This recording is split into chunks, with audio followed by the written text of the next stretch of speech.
मोदी ने भी दो टूक संदेश दे दिया है। दरअसल आज पीएम मोदी भूटान के दौरे पर थे और उन्होंने कहा कि मैं यहाँ पे भारी मन से तो आया हूं, कल रात से मैं लगातार जांच एजेंसियों के कांटेक्ट में हूं, लेकिन जो भी साजिश करता है, जिसकी भी साजिश है, उसे बख्शा नहीं जाएगा। आज मैं यहाँ बहुत भारी मन से आया हूं। कल शाम दिल्ली में हुई भयावह घटना ने सभी के मन को व्यथित कर दिया है। मैं पीड़ित परिवारों का दुख समझता हूं। आज पूरा देश उनके साथ खड़ा है। लोगों का कहना यह है कि आज सुबह ही कुछ बंदे इन्होंने पकड़े थे और कह रहे थे जनाब उनका ताल्लुक इस्लामिक स्टेट से है, या कल पता नहीं पकड़े थे, तो उस हवाले से जो है वो बात की जा रही है। What do you make of that? कैसी सिचुएशन चल रही है इस वक्त? आपको पता है कि इंडिया की जो फौज है वो एक्सरसाइजेस भी कर रही है पाकिस्तान के बॉर्डर के ऊपर, कि जो लोगों ने इस काम को अंजाम दिया है वो कहीं भी हो, उनको छोड़ा नहीं जाएगा। मतलब आप ये समझ लीजिए कि ऑपरेशन सिंदूर पार्ट 2 कभी भी किसी भी वक्त शुरू हो सकता है। जो इसके अंदर लोग डिटेन किए गए हैं या जिनके ऊपर कहा जा रहा है, उन सबका जो रिलेशन है वो पुलवामा से निकल रहा है। ये बड़ी अजीब बात है कि जो पुलवामा के रहने वाले हैं वो लोग जो है इसके अंदर डिटेन किए जा रहे हैं। दोस्तों, जो कल रेड फोर्ट में ब्लास्ट हुआ, अब वो धीरे धीरे ये पता लग रहा है कि डेफिनेटली वो एक आतंकवादी घटना थी। ऐसा हुआ है, बहुत अफसोस की बात है कि हुआ है, लेकिन ये तो आप जानते ही हैं कि हिंदुस्तान हो या पाकिस्तान हो, जैसे ही कुछ होता है तो सबसे पहला शक तो हम एक दूसरे पे ही करते हैं। तो इसलिए शायद उन्होंने भी, अभी इन्वेस्टिगेशन चल रही है, लेकिन बहरहाल पाकिस्तान का थोड़ा बहुत ज्यादा नहीं, लेकिन थोड़ा बहुत नाम लिया जा रहा है। नमस्कार दोस्तों, हिंदुस्तान तक की एक और वीडियो में आपका फिर से स्वागत है। दोस्तों, एक बहुत बड़ी न्यूज़ निकल के सामने आ रही है। जैसा कि हम सब जानते हैं, कल दिल्ली में जो वाकया हुआ था उसके बाद पूरा देश काफ़ी ज़्यादा चिंता में है, और इसी चिंता के बाद पीएम मोदी ने कड़ा संदेश दे दिया भोपाल से। भोपाल में प्रधानमंत्री मोदी जी अभी मौजूद है और उन्होंने वहां से बोला इस साजिश के पीछे जो भी मौजूद है, जो भी छुपा हुआ है, उसको बख्शा नहीं जाएगा, उसे बिल्कुल भी छोड़ा नहीं जाएगा। उन्होंने ये भी कहा कि मैं सभी जो एजेंसीज हैं उनसे बातचीत कर रहा हूं और सारी चीज़ें मॉनिटर कर रहा हूं। यानी कि अब ये कहा जा सकता है कि प्रधानमंत्री मोदी जी प्लानिंग कर रहे हैं कि ऑपरेशन सिंदूर 2.0 का पार्ट 2 फिर से लॉन्च किया जाए और पाकिस्तान की हवा ख़राब कर दी जाए।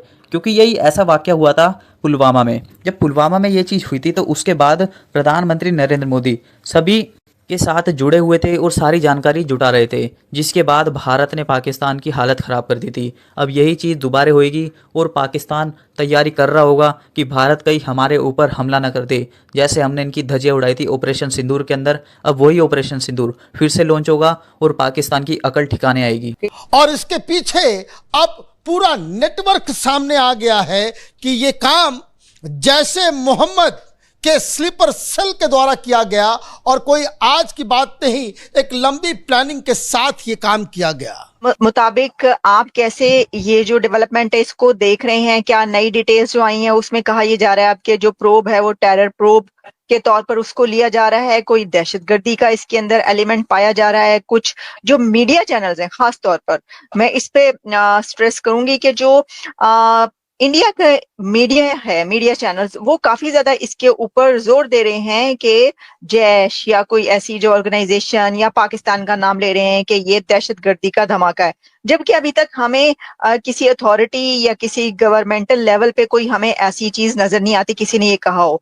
और पाकिस्तान की तरफ से भी मैं देख रही थी कि क्या कुछ किसी ने कहा है, तो किसी ने कुछ नहीं कहा, मीडिया में चल रहा है। और टू यू कर्नल साहब, आप बताइए कि क्यों इसको इसमें क्यों ये कहा जा रहा है कि दहशतगर्दी शामिल है या दहशतगर्द मुलविस हैं और ताना बाना जो है वो जाके पाकिस्तान से जुड़ता है? ऐसा क्यों है सर? अभी तो कोई ऐसी इन्वेस्टिगेशन नहीं हुई। सबसे बड़ी बात है आलिया जी, आपको, आपकी आवाम को और हमारे को भी ये बात समझनी पड़ेगी कि अगर किसी भी तरह का कोई भी ऐसा हादसा हो जिसमें जान और मान की हानि होती है, we lose people, cannot be ever termed as humanitarian. So any death which is taking place because of a blast, and this appears to be a planned blast, जिसको मैं बोल सकता हूं, क्योंकि एक गाड़ी अपने आप में ब्लास्ट हो जाए कोई बड़ी बात नहीं है, एक्सीडेंट माना जा सकता है। बट एक गाड़ी जिसके अंदर अमोनियम नाइट्रेट रखा हुआ पाया गया है कि traces of that is there, तो इसका मतलब है एक गाड़ी के अंदर अमोनियम नाइट्रेट होना is not normal, it just can not be normal. क्योंकि अमोनियम नाइट्रेट आप क्यों उस गाड़ी में रखेंगे? पहली बात, अगर चलिए मैं मान भी लूं कि अमोनियम नाइट्रेट काम कहां आता है, अमोनियम नाइट्रेट काम आता है माइनिंग इंडस्ट्री में ब्लास्ट करने के लिए। मतलब ये आपके यहां मेरे यहां पूरे वर्ल्ड में सेम है, ठीक है ना, that is one of the uses of that. तो अब किसी भी तरह की माइनिंग एक्टिविटी दिल्ली में तो हो नहीं सकती, दिल्ली में जरूरत भी नहीं है।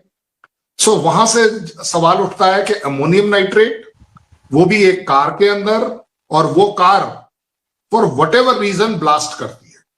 तो मैं आपके सामने रखता हूं 3 थ्योरी, आप उसमें से पिक एंड चूज कर लीजिए। एक थ्योरी ये है कि वो अमोनियम नाइट्रेट दिल्ली में किसी माइनिंग इंडस्ट्री के लिए जा रहा था और उसकी टक्कर हो गई और वो ब्लास्ट हो गया। आई थिंक आप इस स्टोरी को बाय नहीं करोगे, आप भी बोलोगे नहीं सर ये ऐसा तो लगता नहीं है, क्योंकि माइनिंग इंडस्ट्री दिल्ली में नहीं है। बाय द वे किसी रिमोट एरिया में होती, किसी पहाड़ी एरिया में होती, किसी ग्रेनाइट माइंस में होती, तो मैं समझ सकता हूं।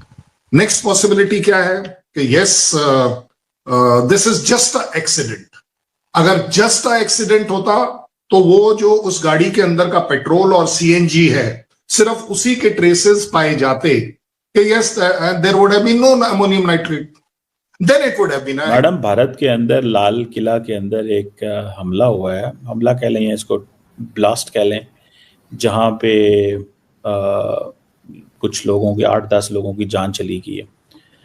क्या कहेंगी? कई जो मीडिया के लोग हैं वो तो ये कह रहे हैं कि पाकिस्तान पे इल्ज़ाम लगा रहे हैं वक्त से पहले, अभी तो कुछ हुआ भी नहीं, कोई बात भी नहीं है।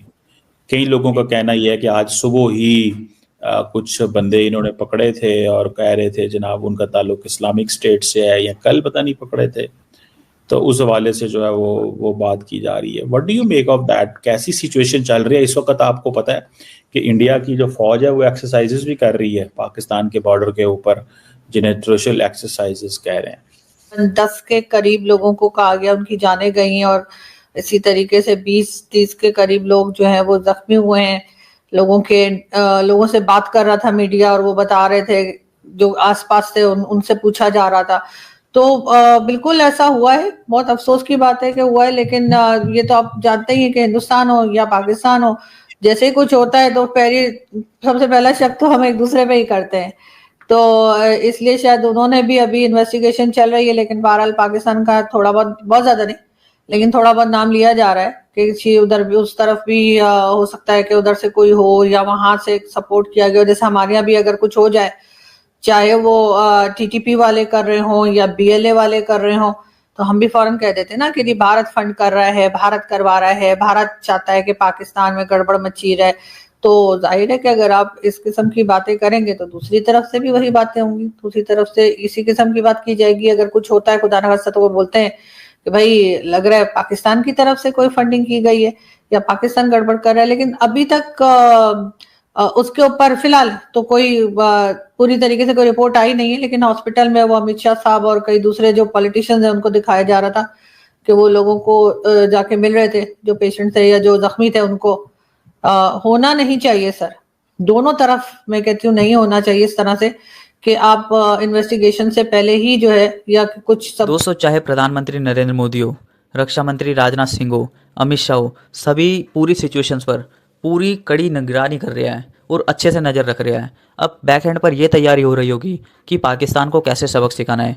पाकिस्तान की बात इसलिए कर रहा है क्योंकि इस हमले के पीछे पाकिस्तान का ही हाथ दिखाई दे रहा है। सारे नेटवर्क जो है वो पाकिस्तान से जुड़ रहा है। पुलवामा में अटैक हुआ था, पुलवामा तब से चर्चे में है, और उसके बाद अब ये जो हमला हुआ है दिल्ली के अंदर, ये जो वाक़या हुआ है, इसके तार भी पुलवामा के लोगों से ही जुड़ रहे हैं।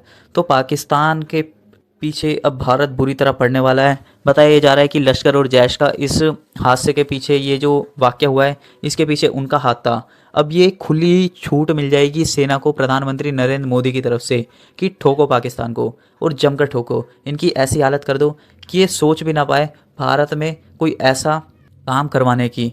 दोस्तों आपको ये वीडियो कैसी लगी? अगर वीडियो अच्छी लगी तो चैनल को जरूर सब्सक्राइब करें। मिलते हैं हिंदुस्तान तक की अगली वीडियो में, तब तक के लिए धन्यवाद। जय हिंद। अपनी राय दोस्तों कमेंट में जरूर दीजिएगा कि ये जो वाकया हुआ है इस पर आप सबके क्या विचार हैं।